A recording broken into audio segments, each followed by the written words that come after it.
Afternoon to you. So happy you're here. I'm Ellen O'Shaughnessy, coordinator for the Conversations and Coffee program. And here at the Cultural Arts Center at the City Center for Art. Aha! Did you get what I said? Yes, he did. Wonderful. So welcome to all of you. We have surrounding us this wonderful exhibit, Pasos de Arte 2019. And the artist that we have with us today brings a very special part of this exhibit to us. He is reflecting, and I love it, through this amazing painting of his daughter, Wonder Woman. And so many people come up and look at this Wonder Woman at 9 years old, was she? And says she's being raised in a family of art. Because as Jeremy Rosario shares with us, it was just in him to be an artist. And I love it that when you went to Columbus College of Art and Design, not only were you studying art, but you were problem solving. And I really think that is great, that real life problems can emerge through the artistic process. And Jeremy, bringing his backpack to Columbus from Puerto Rico, saying, hey, I want a life, and sharing it with us, we're very grateful. And as you look to solve life problems, what was that? 2 years ago? When was Maria? 2 years ago. So you bring a consciousness to us through your art of the story of people suffering. You say that art brings you to problem solve. So I don't know how many of you remember through that Hurricane Maria, the challenge of getting the food to the people.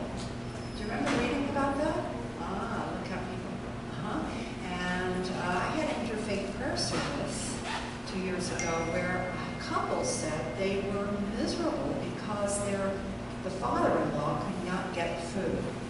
Would that they had come in contact with you, Jerry, who had figured out how to deliver relief boxes directly to different regions on the island. Then the family and friends helped bring it together. And you say that's the artistic process. It is. So I put a presentation together to kind of walk you guys through what that process looked like and how, through as a community, how people came together to really help and be part of this thing that really touched the lives of so many people in a positive way.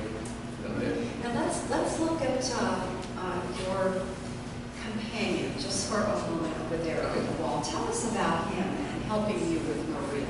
So we can all look at that painting. Yeah, so the presentation that I put together, there's 3 parts. We'll talk about before I can answer the question, the initiative of the relief effort, an art show with pieces that help fund a trip with volunteers to fix roofs down there. And the guy here in the painting, his name is Chuck. And Chuck was a good friend of mine who kind of planted that seed of the idea, what if we go down there and help people directly? And I'll be talking a little more about him as the presentation goes on, but really phenomenal guy, and you see him there with Nick. The name of the painting is Nick, is when we were helping Sonia, which you'll learn from later. We found that garden gnome in the back of her house, and he carried him with him everywhere, took pictures of him, posted throughout the week, and became a part of our team. It's beautiful. I met him at the opening. I'm so proud to be part of all of this. All right. Take it away there. So thank you. Really excited for everyone here. Can you guys hear okay? Yes. Who are students of art here? Raise your hand. And who are just art lovers of art? Okay, neat. So the theme that I was driven by, the pieces that are being shown here from me, basically captured the people that I got into contact when we were doing a relief effort in the island. And before we get there, I wanted to rewind and go 2 years back to kind of give you an idea how this whole thing started. I mean, for those of you who know, Puerto Rico is a little 100 miles by 35 miles, little island in the middle of the Caribbean. And I did this little lineup cut that's a depiction of Maria and what she did to the island. The crazy, strong winds and water and everything that really just destroyed the whole thing overnight. When it happened, I had been in conversations with relatives during the night of the hurricane and hearing stories that it sounded like a roaring lion outside. Just the sound was just so crazy, you know. Basically, people were in fear, tons of fear. After the hurricane went through, my mom, I remember telling me, she opened the front door, there were hundreds of dead birds outside, and just the destruction was really insane. I'll get through that. Before we talk about the year after the storm, I'll talk about the heart of the storm, what it means. So, as a student of art, I love the work of Vincent van Gogh, but more important, I love his intentionality and as he connected with people. So I got a quote from him: I feel like there is nothing more truly artistic than to love people, and that's at the heart of the work that you'll see here. So after the hurricane, I lost contact with my family for about a month, and I was really afraid of knowing what had happened to them, and calling and checking on Facebook and things like that. Everything was pitch black. I had an initiative to create a lineup cut piece and do some prints with the idea of selling it and raise some funds to send money directly to people's homes, because I knew due to the corruption down there that things were not moving and the red tape. And the initiative began with this. I put it on a website, people were buying, and from the money, I was able to do some labels like this and put them in boxes with relief items. And a lot of people came together, people from our church, different churches, friends, co-workers. As we were brainstorming, the idea was the U.S. Post Office, they have a website that said goals that were opening. So I contacted people in those specific regions that I knew, and we started sending boxes to them so they were able to distribute. So it was really neat. And the contents of the boxes were protein, non-perishable items, medicines, water filters. There was no water also because of the infrastructure being completely destroyed. And this boxes became a lifeline for a lot of people. As the movement became a little bigger, I was receiving addresses through Facebook saying, hey, can you please send some boxes to these people? And the stories that came out of that were really phenomenal. I wanted to present this one to you. Really, I learned through that process of sending things and learning their stories that God pursues a continuing love relationship with you that is real and is personal. So I'll share a couple of those stories. As soon as people would receive boxes, they were sending me pictures through Facebook. I was able to see how things were getting there. Here's Naomi and Gabriel. I have a really cool story about that. They're my niece and nephew. They're the first people that we sent boxes to. And without knowing, since I live here, I'm not completely close, like talking to the wiki or anything like that. But I remember taking my family to Aldi, and we got some items, put them in a box, sent them out. And as soon as they got there, my sister called me in tears. She's like, we had gone to the grocery store. We were there for 2 hours in line. We go in and there's nothing. The only thing left were things that nobody wants to buy, like Windex after the hurricane, when he said. But she went in there because they have been suffering and hungry for several weeks, even several months. And she thought, if I go there and get some canned pineapple and peaches, because they love that, this piece of investment. But instead they came out empty-handed. And she had called me in tears because guess what items were inside that box? Canned pineapples and peaches. So, I mean, I could not have orchestrated that. Only the hand of God and knowing the emotional need they needed to say, hey, I care about you. So I drove that. And I mean, so many cool stories. Here's another one. Here's Gabriel's English teacher. This is her home. They had lost the roof. And my sister had given me their address, said, could you please send 4 boxes there? And she sent her my contact info through Facebook. And the day they received it, they shared with me that they have been praying. They said, you know, we have run out of food. We had nothing to eat. And we were really concerned that day. It's like, what are we going to do next? And guess what? That same day, these boxes showed up there. So that was really special. Someday I'd like to meet them. This is some of the items that we were sending. One night, my sister sent me a picture of being really thankful for a can of tuna and little things that she put together for them. Some people she got to meet too. She kept boxes in her trunk and was distributing those. I'll fast forward to this quickly so we can talk about the work here. But I just wanted to give you a background on how special people were coming together, putting things together, writing letters of support and distributing things in schools and etc. It was super cool. This kid, I later found out that he had lost his home. And when I saw that picture, I got really emotional thinking, you know, I don't know what the stories with the other kids, but I wish people would send more stuff. But through the need, one of the things that is really super special about the Puerto Rican people is that they share through the difficulties that were going on, opening that box and sharing with people. You see here my niece and nephew, how they were taking some of the goods and going on weekends out, distributing things to people.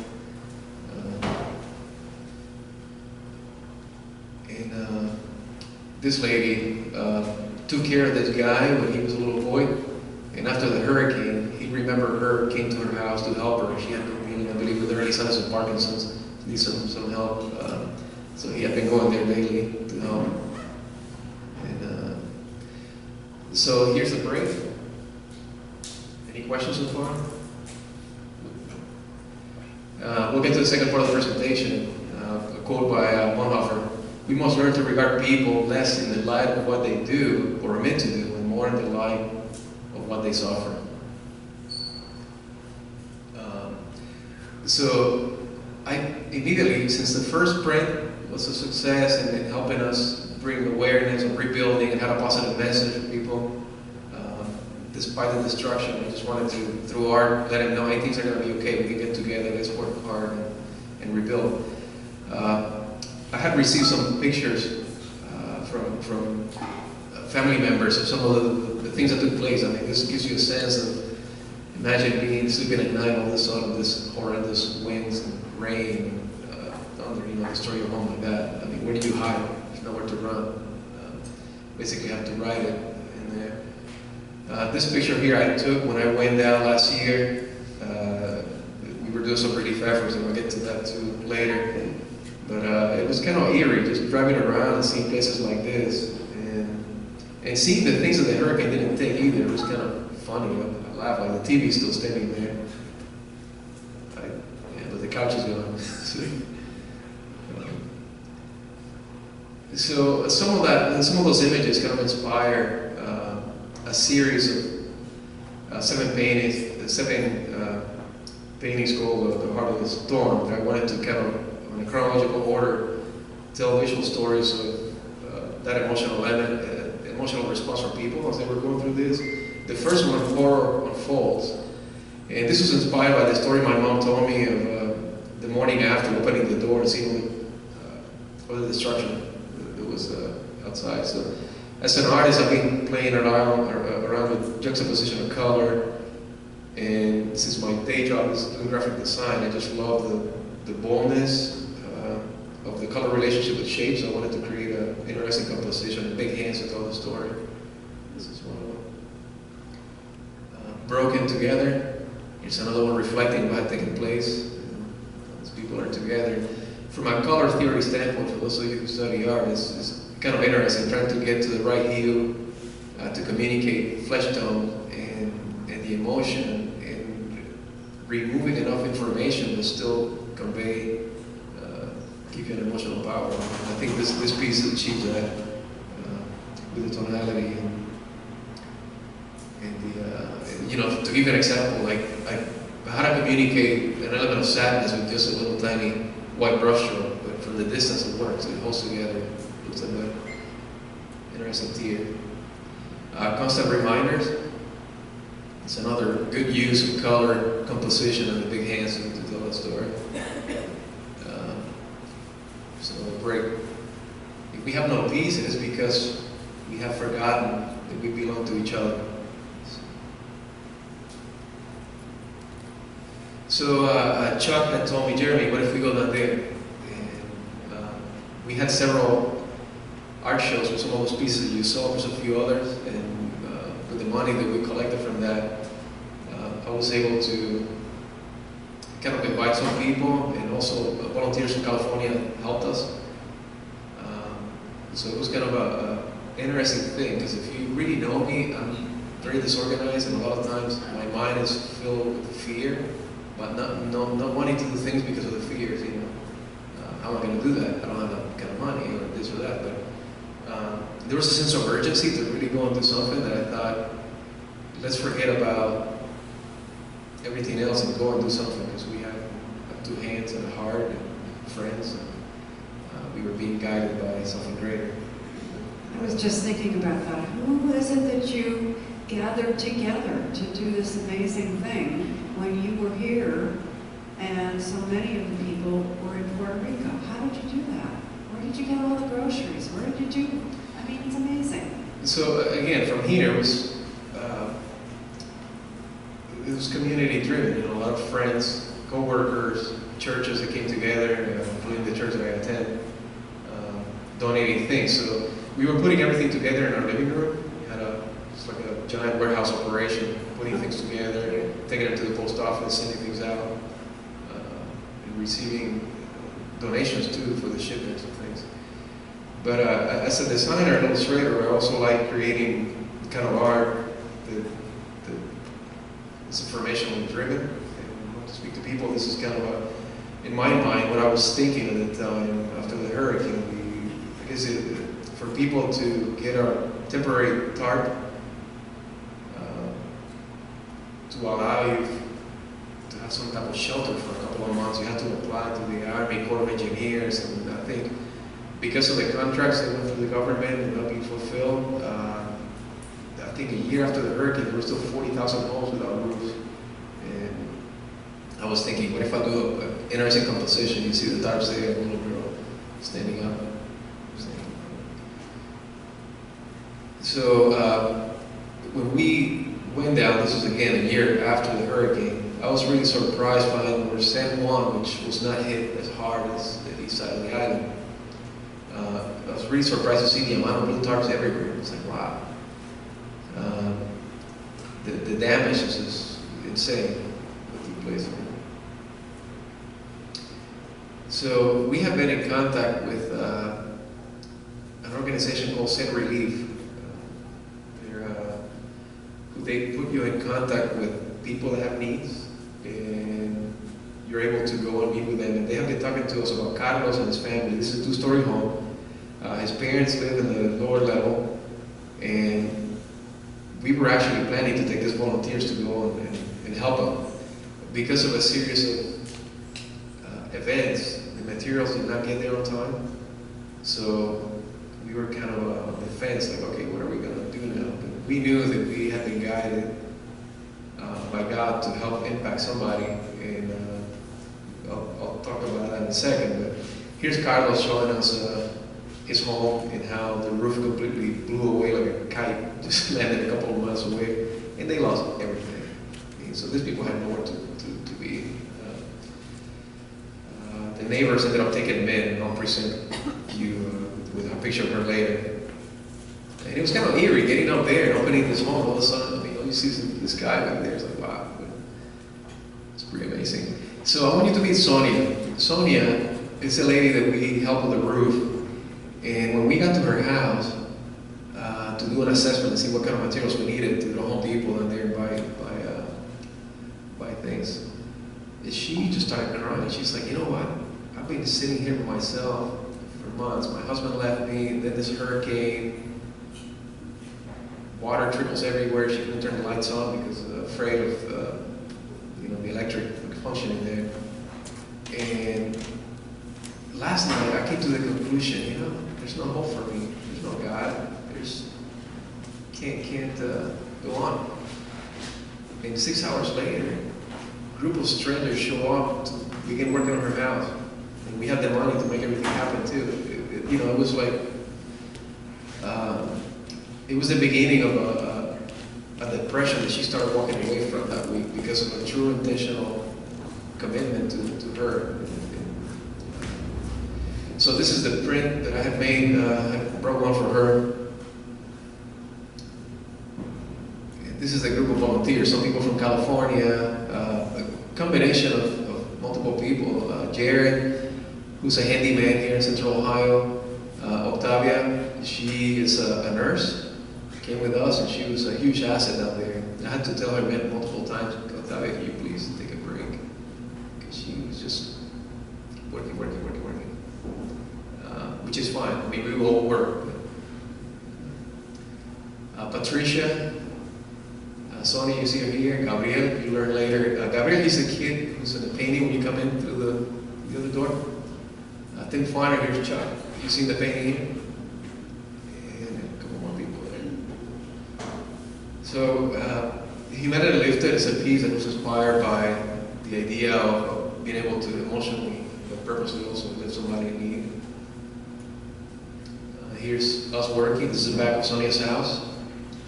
And we literally had to troubleshoot and problem solve throughout the trip because of unforeseen issues like materials that we needed that were not available. What else could we use? And this part of the island, it rained for a couple of hours every day, so we needed a dry roof. The fun thing is that we troubleshooted that. We ended up getting several leaf blowers that nobody uses out there. So we found at Walmart with several of them. We go to town, dry everything before applying chemicals into the roof. There's Octavia, Patricia. Precious Belonging. This one is that one hug that it tells us, hey, things are going to be okay. We can help each other as a community. And I want to touch on a couple of stories that were really, really amazing during the week. As we were working in Sonia's home, we were on a deadline because we had to move on to another house. And by the middle of the week, Patricia, who's from California, she pulled me aside. She's like, hey, I need your help. My dad grew up in the town of Canoas, and I have his ashes in my backpack. I need to go to that town, and I can sprinkle them in a special place. So she felt bad about asking that, saying, I know we have to get this house done, but my first response, which I'm glad I did, is like, Patricia, you're more important. Let's go ahead and let's take care of this. So the story's interesting because I've never been to, I've been in the town of Canoas, but I don't know where to go. In my mind, I'm thinking this has to be something really special. It can't just be pulling on the side of the sidewalk or the road. So we get in the car, head up there, and I called my sister. She gave me an idea on a place near the rainforest. So we're driving there, and in the way there, some bridges have collapsed after the hurricane, so it gives us a difficulty getting to the mountain area. We pull aside in a flower shop that we found in the middle of nowhere. This was like a 12 by 12 little building. And I walked in and I tell the person what I was doing to see if he can guide me somewhere. He's like, I tell you what, there's a place in the mountain where people fly kites. That's what he said in Spanish, and I thought it was interesting. He told me I can lead you there. So he hops in the car. He told me it'll take about 5 minutes. We're driving and driving and driving. We're in the car for about 15 minutes. And now I started getting nervous because I grew up there, but I had a nice camera with me, and you never know. So this guy gonna shoot me in the head and leave me there in some ditch. crime out there happens, and those are realities. So I bowed my head and I started praying, God, just take us safe to a really nice place for Patty to be able to put her dad to rest. I'm done praying. I asked the guy, hey, what's her name? He tells me, Emmanuel. And the moment he said that to me, I was like, wow, that means God with us. It's like, wow. I mean, so many cool things happen during the trip. So we get to a location, and I notice that there's this blue carpet on the top of a mountain. It's like, why? Is there a blue carpet here? The hurricane didn't take that. It was one of the most beautiful places that I have seen. With there were horses grazing there. The top of the mountain, you can see the Atlantic Ocean, towns underneath, this beautiful area. It turns out it was a launching pad for gliders. It wasn't kites. And so Patricia was able to embrace with the other volunteer and the rest there. I got her some flowers that she put in there. Later, Patricia tells me, hey, my dad's sister, has early signs of dementia and Alzheimer's. I don't know if she'll remember me, but can you take me to the town right now so I can say hello to her? And her name is Doña Ana. And here's Doña Ana. When we opened the door in that little apartment, that's the first thing I saw. I was like, wow, they just hug and embrace, and they hug for about 5 minutes. Amazing enough, we haven't seen each other like in 20 years, but Anna remembered Tricia. She talked about how she was her dad's favorite child, and talked about some memories and things like that. It was really, really special. So as I sat there talking to Anna, as an artist, I really wanted to connect with her. So I took several pictures of her. She had a couch. There was barely nothing in her apartment, a little stove that she used for cooking after the hurricane. But she's 92 years old. And as I kept shooting her, she kept telling me, why are you taking so many pictures of me? I'm not a famous person. I told her, Anna, you look beautiful. I love her dress. We call those batas in Spanish. A lot of the old ladies just wear those things when they're at home. And it was interesting to see her with the sweater because it was like 85 degrees in there. So, okay. And, I asked her if she wanted to dance, but she told me she doesn't dance. And so, instead, she sang for us there as we were in the living room of her house. This is Octavia and Tata. If you remember Carlos, the guy from with the roof blew up, Tata's a really special lady. Everybody has a nickname back home. Her real name is Cecilia. She took in all those family to her living room. And every night they went to work, and at night they would sleep on the couch and eat together. And it was a really nice sense of community that took place. And Octavia and Tata, they really just embraced each other every day. They just became pretty best friends. Stay in contact with him. Tata's husband just developed prostate cancer. He had a surgery 2 weeks ago. He's doing well. This is Tim and Sonia. Back when we were done fixing the roof, Sonia showing her new home with the roof completed. We painted. We did everything there. So I want to talk about Gratitude Found, and that's the purpose of what drove some of the work that you see here. And tell you a couple of stories. This is Chuck. As I mentioned, as we were working in the backyard of Sonia's house, we had to take everything down with machetes because there was no gasoline for the weed whackers and things like that. And we found that gnome and became Chuck's friend. So we named the garden gnome Nick because it's Santa Claus on vacation. Hawaiian shirt, blue trunks, and a couple of presents. So as an artist, one of the things that I really wanted to capture with people living under blue tarps, it was to see this blue glow that takes place inside buildings or houses and shelters. And that was the purpose of having a blue canvas to begin with, this painting here. And that hue really came through with some of the pigments on the hands and the face. And you see Chuck in a really proud moment there as we were working. Showing Nick with him. if you guys have any questions about the techniques, it's like I'm telling you the stories, but there's also very specific way that I use pigments or colors and the color palette that I use. With cadmiums, medium and light, and how I use it. So if you guys want to, I just don't talk about that much, because if I do, my dad tells me, "You don't have a real job. What are you talking about?" Well, tell us how it is that this experience then calls you to this artistic expression through painting. What happens? I think as a visual communicator, in painting, once you start really getting closer to people, loving people, naturally you want to capture them. And that's something that I have been wanting to do more in my art moving forward.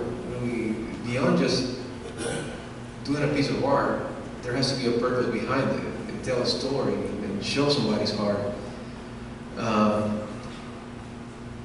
So I mentioned Chuck. Let me give you another story of somebody who captured this lady here. Her name is Lulu, and I got to meet her down there by accident. She was introduced, when I was introduced to her by some other people, they mentioned to her how I was sending boxes, months ago, blah, blah, blah. And she said, "Wait a minute, did you have the father-son picture with the Puerto Rican flag?" Well, she had been a recipient of some of the boxes, and I never knew, so she kept the label from the box and a Bible verse that we put inside the box, and she kept it in her refrigerator. She's a single mom with 2 kids, and she was talking about how these items were just a blessing to them. And let's see, and this is once we were done chopping everything with a machete, Gabriel, who's in the painting at the entrance, we come from the other side. He was really intrigued by what we were doing. It's like, why are this group of strangers here fixing things and doing this? So after school, he came to work with us every day. 3 o'clock, he was there. He was ready to work. And I was really inspired by him, because I'm thinking, once we leave, things are going to be okay. So since I grew up in the island, I know a lot about the vegetation there. And one thing that I was careful when I was chopping everything down with machetes, I kept the 3 papaya plants. And I told Gabriel, "Hey, come with me. Let me show you how to dig a hole. And let's plant this papaya tree. And I'm going to give you homework. When you come home from school, I want you to water the papaya tree, and when it has fruit, share with the neighbors." So that became his mission. And there's a painter that I like a lot named Ramon Frade, who has a famous painting called El Pan Nuestro, our daily bread. And it's of a jíbaro, which is a guy who grew up in the countryside of the island, with a straw hat, carrying a big banana bunch, a plantain bunch. So I thought, that was Ramon Frades 100 years ago. My version was going to be Gabriel with the hoe and his papaya plant. And getting in the plane, once we were done, it was kind of a mixed feelings. What I saw at the airport, it's like, wow, a lot of families being broken together because there's no jobs now, there's no hope, no food. They had to begin a new life. And this lady sat by me. Interesting enough, her name is Rosario. Her first name is my last name. And I snapped this picture with my phone because I had been there. You're trying to go to a new place for a new life, and I was just I don't know, just snapped the picture. Here, her son-in-law filming the airplane taking off. Because he knew we were going to Chicago, and that was a dream. We're going to go there, start a new life, and see what happens.